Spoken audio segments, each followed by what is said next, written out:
The Book of Nehemiah, Chapter 1. The words of Nehemiah, son of Hakaliah. In the month of Kislev, in the 20th year, while I was in the citadel of Susa, Hanani, one of my brothers, came from Judah with some other men, and I questioned them about the Jewish remnant that had survived the exile, and also about Jerusalem. They said to me, "Those who survived the exile and are back in the province are in great trouble and disgrace. The wall of Jerusalem is broken down, and its gates have been burned with fire." When I heard these things, I sat down and wept. For some days I'd mourned and fasted and prayed before the God of heaven. Then I said, "Lord, the God of heaven, the great and awesome God, who keeps his covenant of love with those who love him and keep his commandments, let your ear be attentive and your eyes open to hear the prayer your servant is praying before you day and night for your servants, the people of Israel. I confess the sins we Israelites, including myself and my father's family, have committed against you. We have acted very wickedly toward you. We have not obeyed the commands, decrees, and laws you gave your servant Moses. Remember the instruction you gave your servant Moses, saying, 'If you are unfaithful, I will scatter you among the nations. But if you return to me and obey my commands, then even if your exiled people are at the farthest horizon, I will gather them from there and bring them to the place I have chosen as a dwelling for my name. They are your servants and your people, whom you redeemed by your great strength and your mighty hand. Lord, let your ear be attentive to the prayer of this your servant, and to the prayer of your servants who delight in revering your name. Give your servant success today by granting him favor in the presence of this man." I was cupbearer to the king. Nehemiah 2. In the month of Nisan, in the 20th year of King Artaxerxes, when wine was brought for him, I took the wine and gave it to the king. I had not been sad in his presence before, so the king asked me, "Why does your face look so sad when you are not ill? This can be nothing but sadness of heart." I was very much afraid, but I said to the king, "May the king live forever. Why should my face not look sad when the city where my ancestors are buried lies in ruins, and its gates have been destroyed by fire?" The king said to me, "What is it you want?" Then I prayed to the God of heaven, and I answered the king, "If it pleases the king, and if your servant has found favor in his sight, let him send me to the city in Judah where my ancestors are buried so that I can rebuild it." Then the king, with the queen sitting beside him, asked me, "How long will your journey take, and when will you get back?" It pleased the king to send me, so I set a time. I also said to him, "If it pleases the king, may I have letters to the governors of Trans-Euphrates so that they will provide me safe conduct until I arrive in Judah? And may I have a letter to Asaph, keeper of the royal park, so he will give me timber to make beams for the gates of the citadel by the temple, and for the city wall, and for the residence I will occupy." And because the gracious hand of my God was on me, the king granted my requests. So I went to the governors of Trans-Euphrates and gave them the king's letters. The king had also sent army officers and cavalry with me. When Sanballat the Horonite and Tobiah the Ammonite official heard about this, they were very much disturbed that someone had come to promote the welfare of the Israelites. I went to Jerusalem, and after staying there 3 days, I set out during the night with a few others. I had not told anyone what my God had put in my heart to do for Jerusalem. There were no mounts with me except the one I was riding on. By night I went out through the valley gate toward the Jackal Well and the Dung Gate, examining the walls of Jerusalem, which had been broken down, and its gates, which had been destroyed by fire. Then I moved on toward the Fountain Gate and the King's Pool, but there was not enough room for my mount to get through. So I went up the valley by night, examining the wall. Finally I turned back and re-entered through the Valley Gate. The officials did not know where I had gone, or what I was doing, because as yet I had said nothing to the Jews, or the priests, or nobles, or officials, or any others who would be doing the work. Then I said to them, "You see the trouble we are in. Jerusalem lies in ruins, and its gates have been burned with fire. Come, let us rebuild the wall of Jerusalem, and we will no longer be in disgrace. I also told them about the gracious hand of my God on me, and what the king had said to me. They replied, Let us start rebuilding. So they began this good work. But when Sanballat the Horonite, Tobiah the Ammonite official, and Geshem the Arab heard about it, they mocked and ridiculed us. What is this you are doing? They asked. Are you rebelling against the king? I answered them by saying, The God of heaven will give us success. We, his servants, will start rebuilding. But as for you, you have no share in Jerusalem or any claim or historic right to it. Nehemiah 3. Eliashib the high priest and his fellow priests went to work and rebuilt the sheep gate. They dedicated it and set its doors in place, building as far as the Tower of the 100, which they dedicated, and as far as the Tower of Hananel. The men of Jericho built the adjoining section, and Zakur, son of Imri, built next to them. The fish gate was rebuilt by the sons of Hasenaah. They laid its beams and put its doors and bolts and bars in place. Meremoth, son of Uriah, the son of Hakaz, repaired the next section. Next to him Meshullam, son of Berechiah, the son of Meshezabel, made repairs, and next to him Zadok, son of Bana, also made repairs. The next section was repaired by the men of Tekoa, but their nobles would not put their shoulders to the work under their supervisors. The Jeshanah gate was repaired by Joiada, son of Paseah, and Meshullam, son of Besadai. They laid its beams and put its doors with their bolts and bars in place. Next to them repairs were made by men from Gibeon and Mizpah, Melatiah of Gibeon and Jadon of Maronoth, places under the authority of the governor of Trans-Euphrates. Uzziel, son of Harhiah, one of the goldsmiths, repaired the next section, and Hananiah, one of the perfume makers, made repairs next to that. They restored Jerusalem as far as the broad wall. Rephaiah, son of Hur, ruler of a half-district of Jerusalem, repaired the next section. Adjoining this, Jedaiah, son of Haramath, made repairs opposite his house, and Hatush, son of Hashabneiah, made repairs next to him. Malchijah, son of Harim, and Hashub, son of Pahath-Moab, repaired another section and the Tower of the Ovens. Shalem, son of Halohesh, ruler of the half-district of Jerusalem, repaired the next section with the help of his daughters. The valley gate was repaired by Hanun and the residents of Zanoah. They rebuilt it and put its doors with their bolts and bars in place. They also repaired 1,000 cubits of the wall as far as the dung gate. The dung gate was repaired by Malchijah, son of Rechab, ruler of the district of Beth-Hakerem. He rebuilt it and put its doors with their bolts and bars in place. The fountain gate was repaired by Shalon, son of Kol-Hoseh, ruler of the district of Mizpah. He rebuilt it, roofing it over, and putting its doors and bolts and bars in place. He also repaired the wall of the pool of Siloam, by the king's garden, as far as the steps going down from the city of David. Beyond him, Nehemiah, son of Azbuk, ruler of a half-district of Beth-zur, made repairs up to a point opposite the tombs of David, as far as the artificial pool and the house of the heroes. Next to him, the repairs were made by the Levites, under Rehum, son of Bani. Beside him, Hashabiah, ruler of half the district of Keilah, carried out repairs for his district. Next to him, the repairs were made by their fellow Levites under Binnui, son of Henadad, ruler of the other half-district of Keilah. Next to him, Ezer, son of Jeshua, ruler of Mizpah, repaired another section, from a point facing the ascent to the armory as far as the angle of the wall.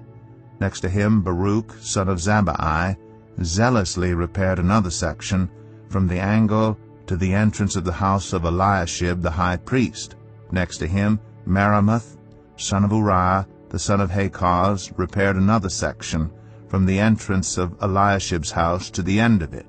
The repairs next to him were made by the priests from the surrounding region. Beyond them, Benjamin and Hashub made repairs in front of their house, and next to them Azariah, son of Maaseiah, the son of Ananiah, made repairs beside his house. Next to him, Binnui, son of Henadad, repaired another section, from Azariah's house to the angle and the corner.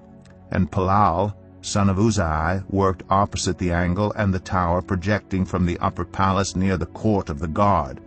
Next to him, Pedaiah, son of Parosh, and the temple servants living on the hill of Ophel made repairs up to a point opposite the water gate toward the east and the projecting tower. Next to them, the men of Tekoa repaired another section from the great projecting tower to the wall of Ophel. Above the horse gate, the priests made repairs, each in front of his own house. Next to them, Zadok, son of Immer, made repairs opposite his house. Next to him, Shemaiah, son of Shechaniah, the guard at the east gate, made repairs.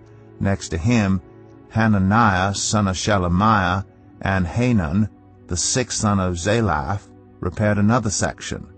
Next to them, Meshullam, son of Berechiah, made repairs opposite his living quarters. Next to him, Malchijah, one of the goldsmiths, made repairs as far as the house of the temple servants and the merchants opposite the inspection gate, and as far as the room above the corner. And between the room above the corner and the sheep gate, the goldsmiths and merchants made repairs. Nehemiah 4. When Sanballat heard that we were rebuilding the wall, he became angry and was greatly incensed. He ridiculed the Jews, and in the presence of his associates and the army of Samaria, he said, "What are those feeble Jews doing? Will they restore their wall? Will they offer sacrifices? Will they finish in a day? Can they bring the stones back to life from those heaps of rubble burned as they are?" Tobiah the Ammonite, who was at his side, said, "What are they building? Even a fox climbing up on it would break down their wall of stones." Hear us, our God, for we are despised. Turn their insults back on their own heads. Give them over as plunder in a land of captivity. Do not cover up their guilt or blot out their sins from your sight, for they have thrown insults in the face of the builders.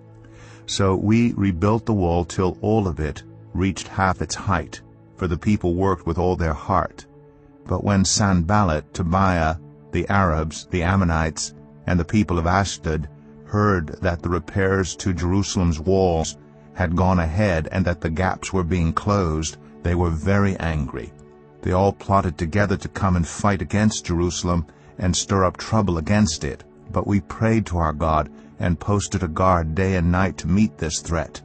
Meanwhile, the people in Judah said, "The strength of the laborers is giving out, and there is so much rubble that we cannot rebuild the wall."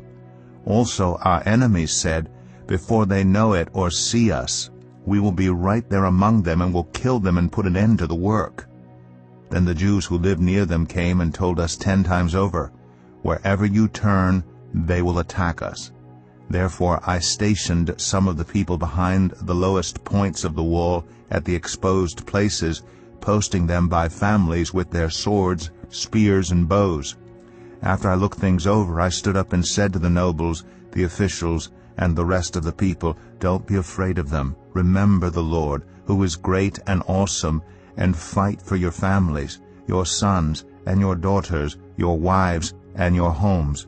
When our enemies heard that we were aware of their plot, and that God had frustrated it, we all returned to the wall, each to our own work. From that day on, half of my men did the work, while the other half were equipped with spears, shields, bows, and armor. The officers posted themselves behind all the people of Judah who were building the wall. Those who carried materials did their work with one hand and held a weapon in the other, and each of the builders wore his sword at his side as he worked, but the man who sounded the trumpet stayed with me. Then I said to the nobles, the officials, and the rest of the people, "The work is extensive and spread out, and we are widely separated from each other along the wall. Wherever you hear the sound of the trumpet, join us there. Our God will fight for us." So we continued the work, with half the men holding spears, from the first light of dawn till the stars came out. At that time I also said to the people, "Have every man and his helper stay inside Jerusalem at night, so they can serve us as guards by night and as workers by day. Neither I, nor my brothers, nor my men, nor the guards with me took off our clothes. Each had his weapon, even when he went for water. Nehemiah 5. Now the men and their wives raised a great outcry against their fellow Jews. Some were saying, "We and our sons and daughters are numerous. In order for us to eat and stay alive, we must get grain." Others were saying, "We are mortgaging our fields, our vineyards, and our homes to get grain during the famine." Still others were saying, "We have had to borrow money to pay the king's tax on our fields and vineyards. Although we are of the same flesh and blood as our fellow Jews, and though our children are as good as theirs, yet we have to subject our sons and daughters to slavery. Some of our daughters have already been enslaved, but we are powerless because our fields and our vineyards belong to others." When I heard their outcry and these charges, I was very angry. I pondered them in my mind, and then accused the nobles and officials. I told them, "You are charging your own people interest." So I called together a large meeting to deal with them and said, "As far as possible, we have bought back our fellow Jews who were sold to the Gentiles. Now you are selling your own people, only for them to be sold back to us." They kept quiet because they could find nothing to say. So I continued, "What you are doing is not right. Shouldn't you walk in the fear of our God to avoid the reproach of our Gentile enemies? I and my brothers and my men are also lending the people money and grain. But let us stop charging interest. Give back to them immediately their fields, vineyards, olive groves, and houses, and also the interest you are charging them, 1% of the money, grain, new wine, and olive oil." "We will give it back," they said, "and we will not demand anything more from them. We will do as you say." Then I summoned the priests and made the nobles and officials take an oath to do what they had promised.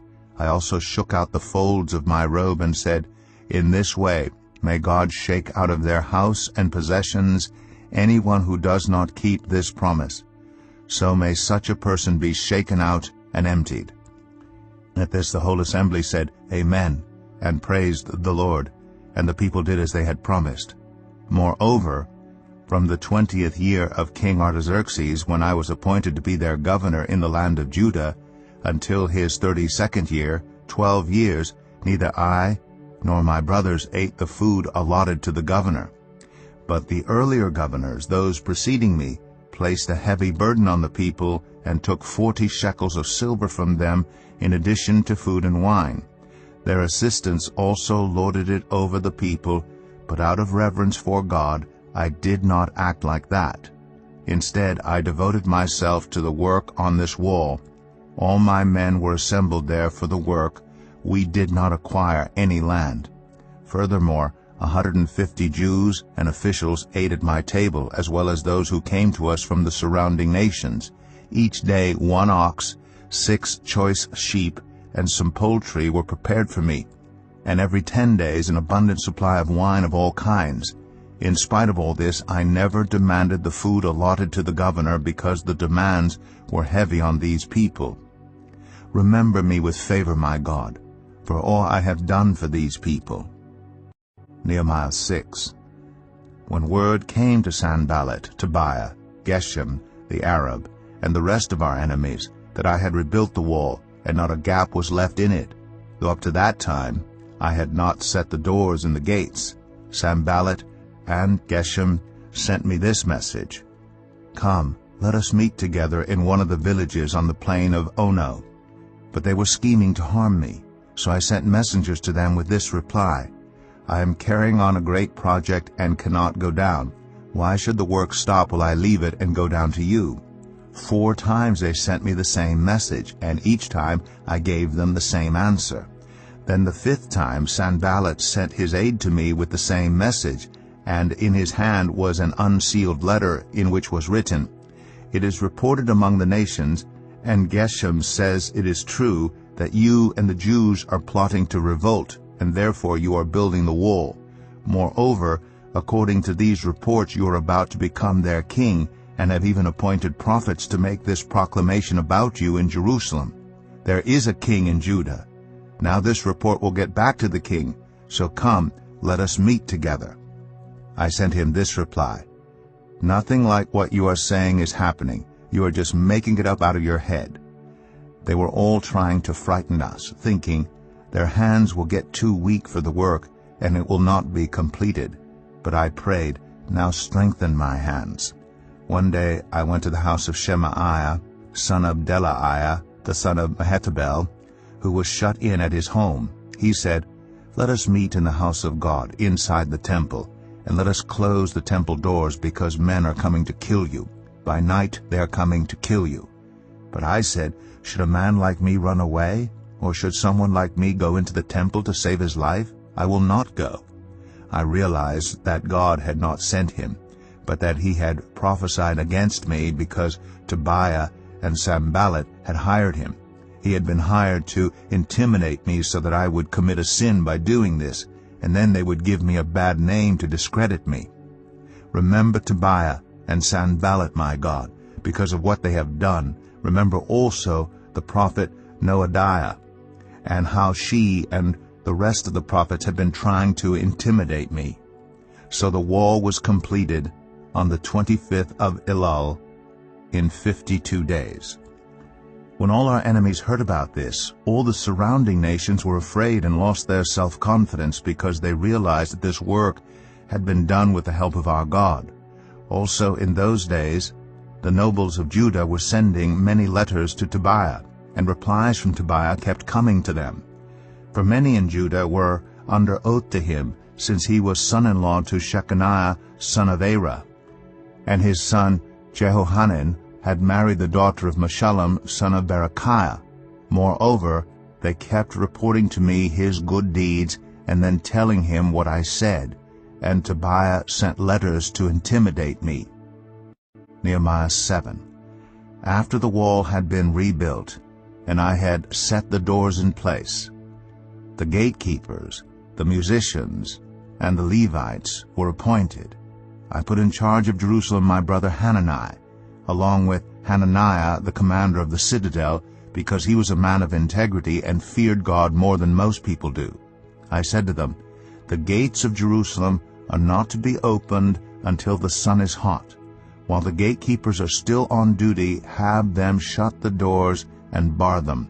Also appoint residents of Jerusalem as guards, some at their posts and some near their own houses." Now the city was large and spacious, but there were few people in it, and the houses had not yet been rebuilt. So my God put it into my heart to assemble the nobles, the officials, and the common people for registration by families. I found the genealogical record of those who had been the first to return. This is what I found written there. "These are the people of the province who came up from captivity of the exiles whom Nebuchadnezzar, king of Babylon, had taken captive. They returned to Jerusalem and Judah, each to his own town, in company with Zerubbabel, Joshua, Nehemiah, Azariah, Ramaiah, Nahamani, Mordecai, Bilshan, Mispereth, Bigvai, Nahum, and Banah.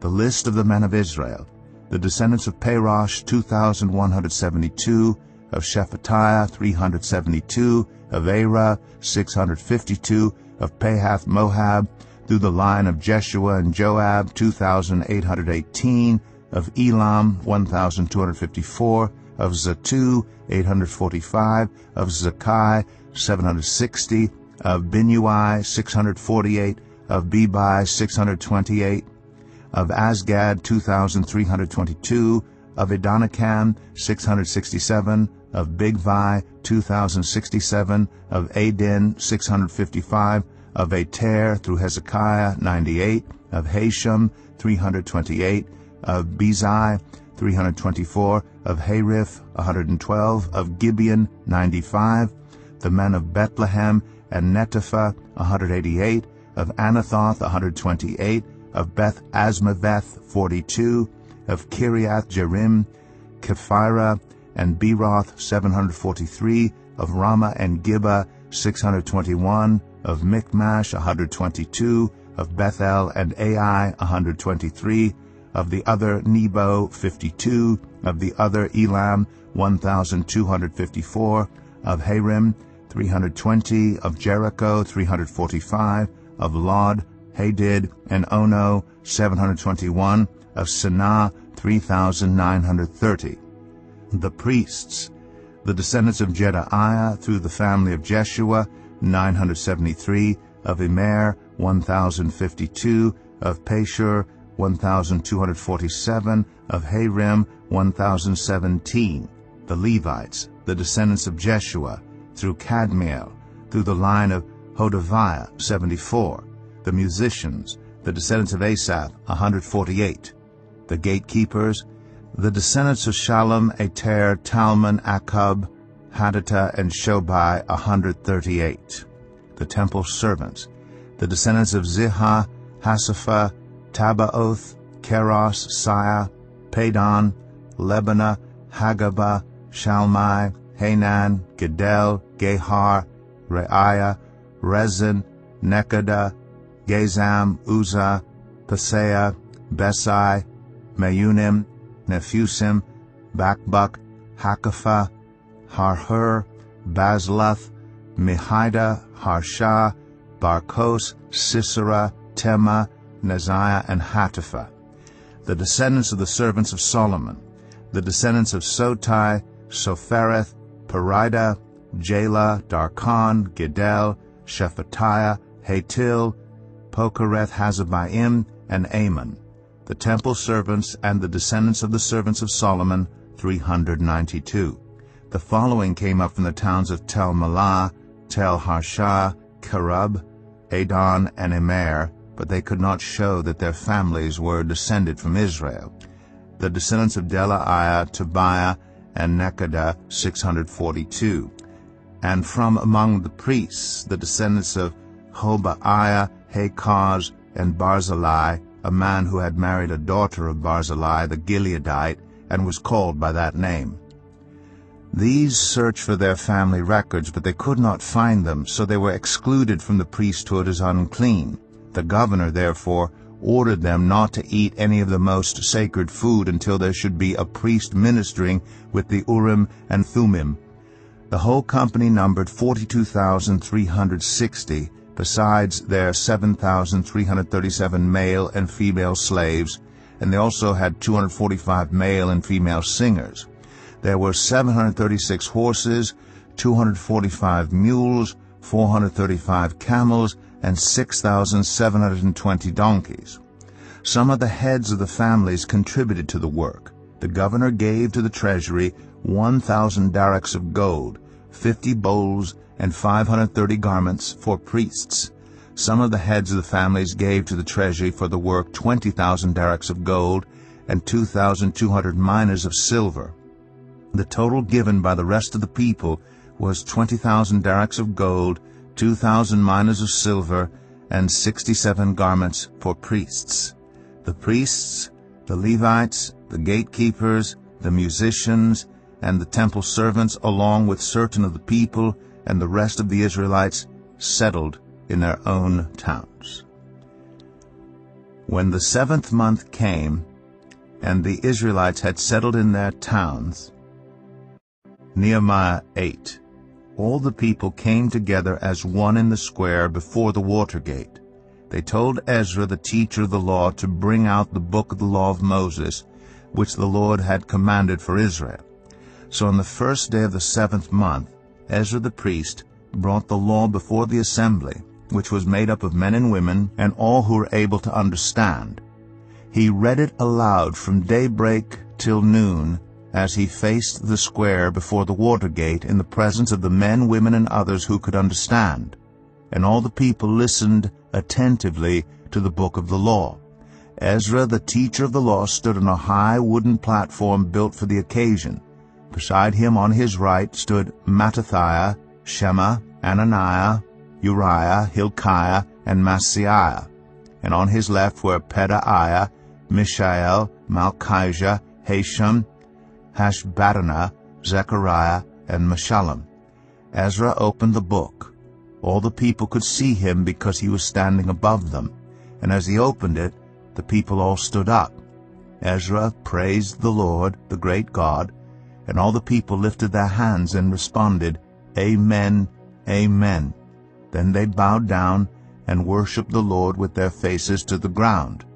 The Levites, Jeshua, Bani, Sherebiah, Jamin, Akkub, Shabbathai, Hodiah, Messiah, Kelita, Azariah, Jozabad, Hanan, and Pelaiah, instructed the people in the law while the people were standing there. They read from the book of the law of God, making it clear and giving the meaning so that the people understood what was being read. Then Nehemiah the governor, Ezra the priest and teacher of the law, and the Levites who were instructing the people said to them all, "This day is holy to the Lord your God. Do not mourn or weep." For all the people had been weeping as they listened to the words of the law. Nehemiah said, "Go and enjoy choice food and sweet drinks, and send some to those who have nothing prepared. This day is holy to our Lord. Do not grieve, for the joy of the Lord is your strength."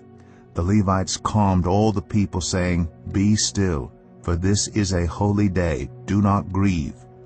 Then all the people went away to eat and drink, to send portions of food, and to celebrate with great joy, because they now understood the words that had been made known to them. On the second day of the month, the heads of all the families, along with the priests and the Levites, gathered around Ezra the teacher to give attention to the words of the law. They found written in the law, which the Lord had commanded through Moses, that the Israelites were to live in temporary shelters during the festival of the 7th month, and that they should proclaim this word and spread it throughout their towns and in Jerusalem. "Go out into the hill country and bring back branches from olive and wild olive trees, and from myrtles, palms, and shade trees, to make temporary shelters, as it is written." So the people went out and brought back branches and built themselves temporary shelters on their own roofs, in their courtyards, in the courts of the house of God, and in the square by the water gate, and the one by the gate of Ephraim. The whole company that had returned from exile built temporary shelters and lived in them. From the days of Joshua son of Nun until that day, the Israelites had not celebrated it like this, and their joy was very great. Day after day, from the first day to the last, Ezra read from the book of the law of God. They celebrated the festival for 7 days, and on the 8th day, in accordance with the regulation, there was an assembly. Nehemiah 9. On the 24th day of the same month, the Israelites gathered together, fasting and wearing sackcloth, and putting dust on their heads. Those of Israelite descent had separated themselves from all foreigners. They stood in their places and confessed their sins and the sins of their ancestors. They stood where they were and read from the book of the law of the Lord their God for a quarter of the day, and spent another quarter in confession and in worshiping the Lord their God. Standing on the stairs of the Levites were Jeshua, Bani, Kadmiel, Shebaniah, Bunai, Sherebiah, Bani, and Kenani. They cried out with loud voices to the Lord their God, and the Levites, Jeshua, Kadmiel, Bani, Hashabniah, Sherebiah, Hodiah, Shebaniah, and Pethahiah said, "Stand up and praise the Lord your God, who is from everlasting to everlasting. Blessed be your glorious name, and may it be exalted above all blessing and praise. You alone are the Lord. You made the heavens, even the highest heavens, and all their starry host, the earth and all that is on it, the seas and all that is in them. You give life to everything, and the multitudes of heaven worship you. You are the Lord God who chose Abram and brought him out of Ur of the Chaldeans and named him Abraham.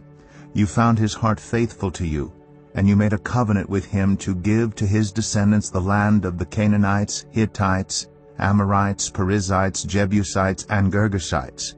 You have kept your promise because you are righteous. You saw the suffering of our ancestors in Egypt. You heard their cry at the Red Sea.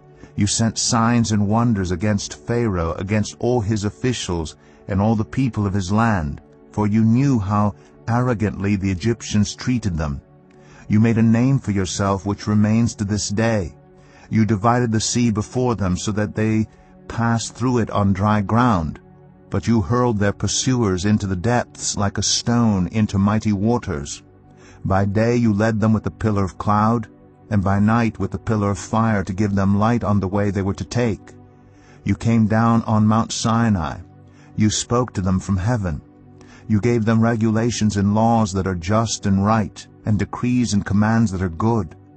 You made known to them your holy Sabbath and gave them commands, decrees, and laws through your servant Moses. In their hunger you gave them bread from heaven, and in their thirst you brought them water from the rock. You told them to go in and take possession of the land you had sworn with uplifted hand to give them. But they, our ancestors, became arrogant and stiff-necked, and they did not obey your commands. They refused to listen and failed to remember the miracles you performed among them. They became stiff-necked, and in their rebellion appointed a leader in order to return to their slavery. But you are a forgiving God, gracious and compassionate, slow to anger and abounding in love. Therefore you did not desert them, even when they cast for themselves an image of a calf and said, "This is your God, who brought you up out of Egypt," or when they committed awful blasphemies. Because of your great compassion, you did not abandon them in the wilderness. By day the pillar of cloud did not fail to guide them on their path, nor the pillar of fire by night to shine on the way they were to take. You gave your good spirit to instruct them. You did not withhold your manna from their mouths, and you gave them water for their thirst. For 40 years you sustained them in the wilderness. They lacked nothing. Their clothes did not wear out, nor did their feet become swollen. You gave them kingdoms and nations, allotting to them even the remotest frontiers. They took over the country of Sihon, king of Heshbon, and the country of Og, king of Bashan. You made their children as numerous as the stars in the sky, and you brought them into the land that you told their parents to enter and possess. Their children went in and took possession of the land. You subdued before them the Canaanites who lived in the land.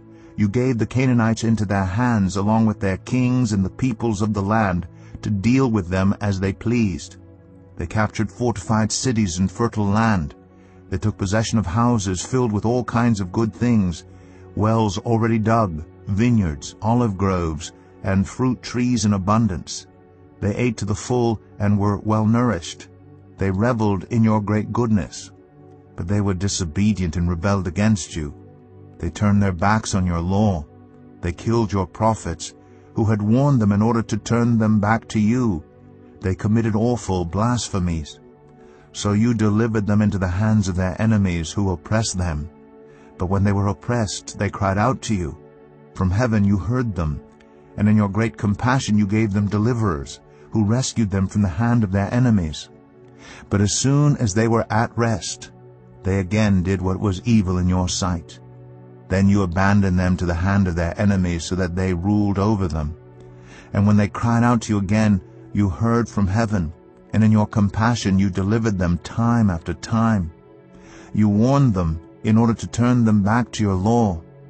But they became arrogant and disobeyed your commands. They sinned against your ordinances, of which you said, "The person who obeys them will live by them." Stubbornly they turned their backs on you, became stiff-necked, and refused to listen. For many years you were patient with them. By your Spirit you warned them through your prophets, yet they paid no attention, so you gave them into the hands of the neighboring peoples. But in your great mercy you did not put an end to them or abandon them, for you are a gracious and merciful God. Now therefore our God, the great God, mighty and awesome, who keeps his covenant of love, do not let all this hardship seem trifling in your eyes, the hardship that has come on us, on our kings and leaders, on our priests and prophets, on our ancestors and all your people, from the days of the kings of Assyria until today. In all that has happened to us, you have remained righteous. You have acted faithfully, while we acted wickedly. Our kings, our leaders, our priests, and our ancestors did not follow your law. They did not pay attention to your commands or the statutes you warned them to keep, even while they were in their kingdom, enjoying your great goodness to them in the spacious and fertile land you gave them. They did not serve you or turn from their evil ways. But see, we are slaves today, slaves in the land you gave our ancestors so they could eat its fruit and the other good things it produces. Because of our sins, its abundant harvest goes to the kings you have placed over us. They rule over our bodies and our cattle as they please. We are in great distress. In view of all this, we are making a binding agreement, putting it in writing, and our leaders, our Levites, and our priests are affixing their seals to it. Nehemiah 10. Those who sealed it were Nehemiah the governor, the son of Hakaliah, Zedekiah, Seraiah, Azariah, Jeremiah, Pashur, Amariah, Malchijah, Hatush, Shebaniah, Malach, Harim, Merimoth, Obadiah, Daniel, Ginathan, Baruch, Meshullam, Abijah, Mijamin, Maziah, Bilgai, and Shemaiah. These were the priests. The Levites, Jeshua, son of Azaniah, Binnui, of the sons of Henadad, Kadmiel, and their associates, Shebaniah, Hodiah, Kelita, Pelaiah, Hanan, Micah, Rehob, Hashabiah, Zachar, Sherebiah, Shebaniah, Hodiah, Bani, and Beninu. The leaders of the people, Parosh, Pahath-Moab, Elam, Zatu, Bani, Bunai, Asgad, Bebai, Adonijah, Bigvai, Adin, Ater, Hezekiah, Azur, Hodiah, Hashem, Bezai, Hariph, Anathoth, Nebai, Magpiash, Meshullam, Hazur, Meshezabel, Zadok, Jaddua, Pelatiah, Hanan, Ananiah, Hoshea, Hananiah, Hashub, Halohesh, Pilha, Shobek, Rehum, Hashabna, Maaseiah, Ahiah, Hanan, Anan, Maluk, Harim, and Banah. The rest of the people, priests, Levites, gatekeepers, musicians, temple servants, and all who separated themselves from the neighboring peoples for the sake of the law of God, together with their wives and all their sons and daughters who were able to understand. All these now join their fellow Israelites, the nobles, and bind themselves with a curse and an oath to follow the law of God given through Moses, the servant of God, and to obey carefully all the commands, regulations, and decrees of the Lord our Lord. We promise not to give our daughters in marriage to the peoples around us, or take their daughters for our sons. When the neighboring peoples bring merchandise or grain to sell on the Sabbath, we will not buy from them on the Sabbath or on any holy day. Every 7th year we will forego working the land and will cancel all debts. We assume the responsibility for carrying out the commands to give 1/3 of a shekel each year for the service of the house of our God, for the bread set out on the table, for the regular grain offerings and burnt offerings, for the offerings on the Sabbaths, at the new moon feasts, and at the appointed festivals, for the holy offerings, for sin offerings, to make atonement for Israel, and for all the duties of the house of our God. We, the priests, the Levites, and the people, have cast lots to determine when each of our families is to bring to the house of our God at set times each year a contribution of wood to burn on the altar of the Lord our God, as it is written in the law. We also assume responsibility for bringing to the house of the Lord each year the first fruits of our crops and of every fruit tree. As it is also written in the law, we will bring the firstborn of our sons and of our cattle, of our herds, and of our flocks to the house of our God, to the priests ministering there. Moreover, we will bring to the storerooms of the house of our God, to the priests, the first of our ground meal, of our grain offerings, of the fruit of all our trees, and of our new wine and olive oil. And we will bring a tithe of our crops to the Levites, for it is the Levites who collect the tithes in all the towns where we work. A priest, descended from Aaron, is to accompany the Levites when they receive the tithes, and the Levites are to bring 1/10 of the tithes up to the house of our God, to the storerooms of the treasury. The people of Israel including the Levites, are to bring their contributions of grain, new wine, and olive oil to the storerooms, where the articles for the sanctuary and for the ministering priests, the gatekeepers, and the musicians are also kept. We will not neglect the house of our God. Nehemiah 11. Now the leaders of the people settled in Jerusalem. The rest of the people cast lots to bring 1 out of every 10 of them to live in Jerusalem, the holy city, while the remaining 9 were to stay in their own towns. The people commended all who volunteered to live in Jerusalem. These are the provincial leaders who settled in Jerusalem.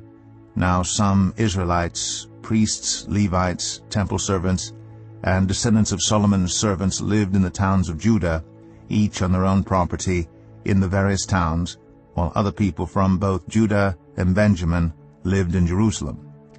From the descendants of Judah, Athahiah son of Uzziah, the son of Zechariah, the son of Amariah, the son of Shephatiah, the son of Mahalalel, a descendant of Perez, and Maaseiah son of Baruch, the son of Kol-Hoseh, the son of Haziah, the son of Adaiah, the son of Joiarib, the son of Zechariah, a descendant of Shelah. The descendants of Perez who lived in Jerusalem totaled 468 men of standing. From the descendants of Benjamin, Sallu son of Meshullam, the son of Joed, the son of Pedaiah, the son of Kolaiah, the son of Maaseiah, the son of Ithiel, the son of Jeshaiah, and his followers, Gabbai and Sallai, 928 men. Joel, son of Zichri, was their chief officer, and Judah son of Hasenuah was over the new quarter of the city.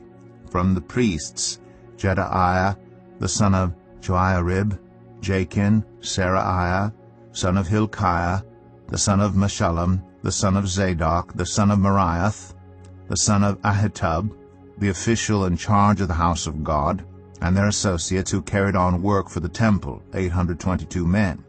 Adaiah, son of Jeroham, the son of Pelaliah, the son of Amzai, the son of Zechariah, the son of Pashur, the son of Malchijah, and his associates who were heads of families, 242 men. Amashsai, son of Azarel, the son of Azai, the son of Meshillemoth, the son of Immer, and his associates who were men of standing, 128. Their chief officer was Zabdiel, son of Haggedolim. From the Levites, Shemaiah, son of Hashub, the son of Azrikam, the son of Hashabiah, the son of Bunai, Shabbathai and Jozabad, 2 of the heads of the Levites who had charge of the outside work of the house of God, Mattaniah son of Micah, the son of Zabdi, the son of Asaph, the director who led in thanksgiving and prayer, Bakbukiah, second among his associates, and Abda, son of Shammua, the son of Galal, the son of Jeduthun. The Levites in the holy city totaled 284. The gatekeepers, Akub, Talmon, and their associates who kept watch at the gates, 172 men. The rest of the Israelites with the priests and Levites were in all the towns of Judah, each on their ancestral property. The temple servants lived on the hill of Ophel, and Ziah and Gishpa were in charge of them. The chief officer of the Levites in Jerusalem was Uzai, son of Bani, the son of Hashabiah, the son of Mattaniah, the son of Micah. Uzai was one of Asaph's descendants, who were the musicians responsible for the service of the house of God. The musicians were under the king's orders, which regulated their daily activity. Pethahiah, son of Meshezabel, one of the descendants of Zerah, son of Judah, was the king's agent in all affairs relating to the people. As for the villages with their fields, some of the people of Judah lived in Kiriath Arba and its surrounding settlements, in Dibon and its settlements, in Jekabziel and its villages, in Jeshua, in Moladah, in Beth-Pelet, in Hazar Shual, in Beersheba and its settlements, in Ziklag, in Mechonah and its settlements, in En-Rimmon, in Zorah, in Jarmuth, Zanoah, Adullam and their villages, in Lachish and its fields, and in Azekah and its settlements. So they were living all the way from Beersheba to the valley of Hinnom. The descendants of the Benjamites from Gibeah lived in Michmash, Aijah, Bethel, and its settlements, in Anathoth, Nob, and Ananiah, in Hazor, Ramah, and Gittaim, in Hadid, Zeboim, and Neballat, in Lod and Ono, and in Harashim. Some of the divisions of the Levites of Judah settled in Benjamin. Nehemiah 12.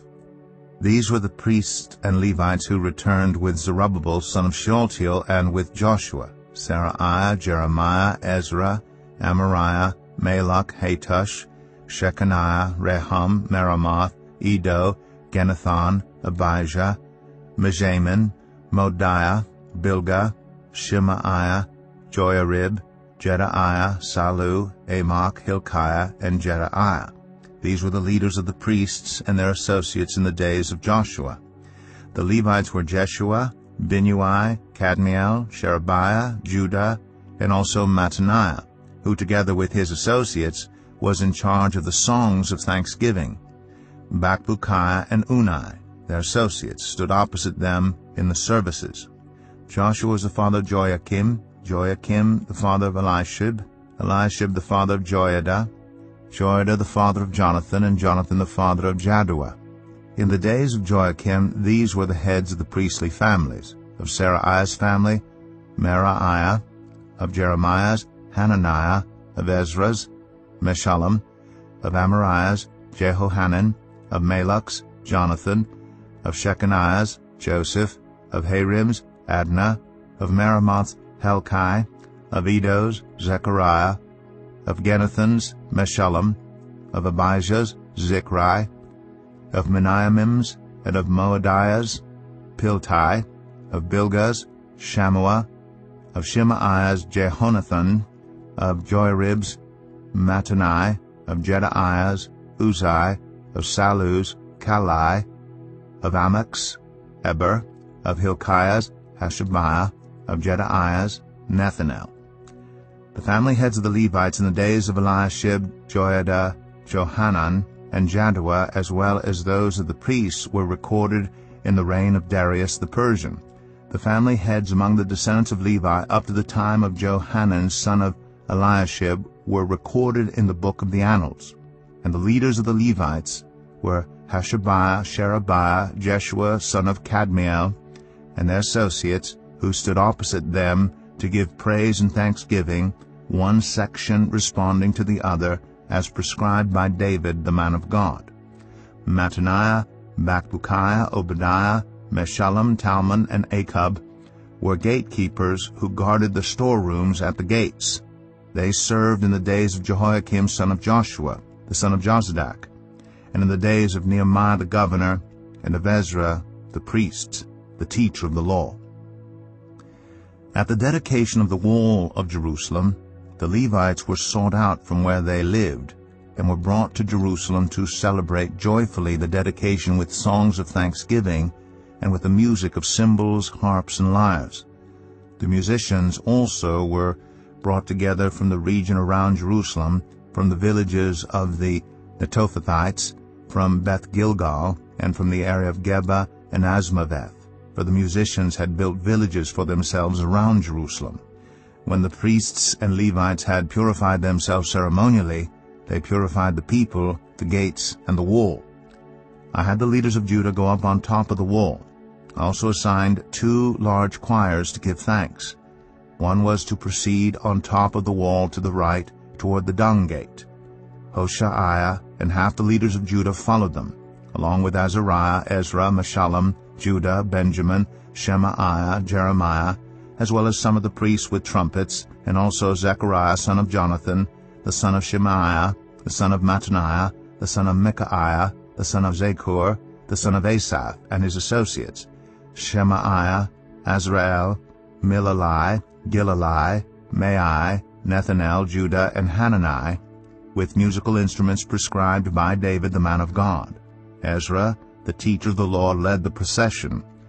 At the fountain gate they continued directly up the steps of the city of David on the ascent to the wall, and passed above the site of David's palace to the water gate on the east. The second choir proceeded in the opposite direction.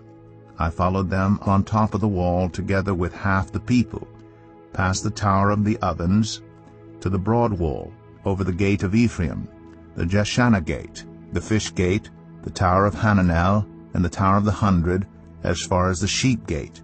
At the gate of the guard they stopped. The two choirs that gave thanks then took their places in the house of God. So did I, together with half the officials, as well as the priests, Eliakim, Maaseiah, Meniamin, Micaiah, Elionai, Zechariah, and Hananiah, with their trumpets, and also Maaseiah, Shemaiah, Eleazar, Uzai, Jehohanan, Malchijah, Elam, and Ezer. The choirs sang under the direction of Jezreiah. And on that day they offered great sacrifices, rejoicing because God had given them great joy. The women and children also rejoiced. The sound of rejoicing in Jerusalem could be heard far away. At that time men were appointed to be in charge of the storerooms for the contributions, firstfruits, and tithes. From the fields around the towns they were to bring into the storerooms the portions required by the law for the priests and the Levites, for Judah was pleased with the ministering priests and Levites. They performed the service of their God and the service of purification, as did also the musicians and gatekeepers, according to the commands of David and his son Solomon. For long ago in the days of David and Asaph, there had been directors for the musicians and for the songs of praise and thanksgiving to God. So in the days of Zerubbabel and of Nehemiah, all Israel contributed the daily portions for the musicians and the gatekeepers. They also set aside the portion for the other Levites, and the Levites set aside the portion for the descendants of Aaron. Nehemiah 13. On that day the book of Moses was read aloud in the hearing of the people, and there it was found written that no Ammonite or Moabite should ever be admitted into the assembly of God, because they had not met the Israelites with food and water, but had hired Balaam to call a curse down on them. Our God, however, turned the curse into a blessing. When the people heard this law, they excluded from Israel all who were of foreign descent. Before this, Eliashib the priest had been put in charge of the storerooms of the house of our God. He was closely associated with Tobiah, and he had provided him with a large room formerly used to store the grain offerings and incense and temple articles, and also the tithes of grain, new wine, and olive oil prescribed for the Levites, musicians, and gatekeepers, as well as the contributions for the priests. But while all this was going on, I was not in Jerusalem, for in the 32nd year of Artaxerxes, king of Babylon, I had returned to the king. Sometime later I asked his permission and came back to Jerusalem. Here I learned about the evil things Eliashib had done in providing Tobiah a room in the courts of the house of God. I was greatly displeased, and threw all Tobiah's household goods out of the room. I gave orders to purify the rooms, and then I put back into them the equipment of the house of God, with the grain offerings and the incense. I also learned that the portions assigned to the Levites had not been given to them, and that all the Levites and musicians responsible for the service had gone back to their own fields. So I rebuked the officials and asked them, "Why is the house of God neglected?" Then I called them together and stationed them at their posts. All Judah brought the tithes of grain, new wine, and olive oil into the storerooms. I put Shelemiah the priest, Zadok the scribe, and a Levite named Pedaiah in charge of the storerooms, and made Hanan, son of Zakur, the son of Mattaniah, their assistant, because they were considered trustworthy. They were made responsible for distributing the supplies to their fellow Levites. Remember me for this, my God, and do not blot out what I have so faithfully done for the house of my God and its services. In those days I saw people in Judah treading wine presses on the Sabbath, and bringing in grain, and loading it on donkeys, together with wine, grapes, figs, and all other kinds of loads. And they were bringing all this into Jerusalem on the Sabbath. Therefore I warned them against selling food on that day. People from Tyre who lived in Jerusalem were bringing in fish and all kinds of merchandise and selling them in Jerusalem on the Sabbath to the people of Judah. I rebuked the nobles of Judah and said to them, "What is this wicked thing you are doing, desecrating the Sabbath day? Didn't your ancestors do the same things, so that our God brought all this calamity on us and on this city? Now you are stirring up more wrath against Israel by desecrating the Sabbath." When evening shadows fell on the gates of Jerusalem before the Sabbath, I ordered the doors to be shut and not opened until the Sabbath was over. I stationed some of my own men at the gates so that no load could be brought in on the Sabbath day. Once or twice, the merchants and sellers of all kinds of goods spent the night outside Jerusalem. But I warned them and said, "Why do you spend the night by the wall? If you do this again, I will arrest you." From that time on, they no longer came on the Sabbath. Then I commanded the Levites to purify themselves and go and guard the gates in order to keep the Sabbath day holy. Remember me for this also, my God, and show mercy to me according to your great love. Moreover, in those days I saw men of Judah who had married women from Ashdod, Ammon, and Moab. Half of their children spoke the language of Ashdod, or the language of one of the other peoples, and did not know how to speak the language of Judah. I rebuked them and called curses down on them. I beat some of the men and pulled out their hair.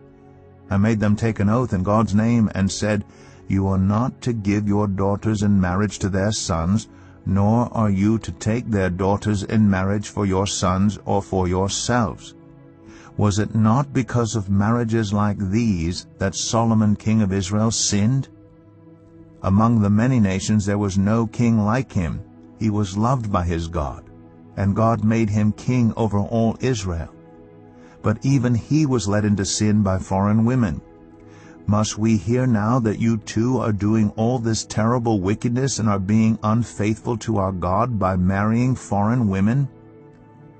One of the sons of Joiada, son of Eliashib, the high priest, was son-in-law to Sanballat the Horonite, and I drove him away from me. Remember them, my God, because they defiled the priestly office and the covenant of the priesthood and of the Levites. So I purified the priests and the Levites of everything foreign, and assigned them duties, each to his own task. I also made provision for contributions of wood at designated times and for the first fruits.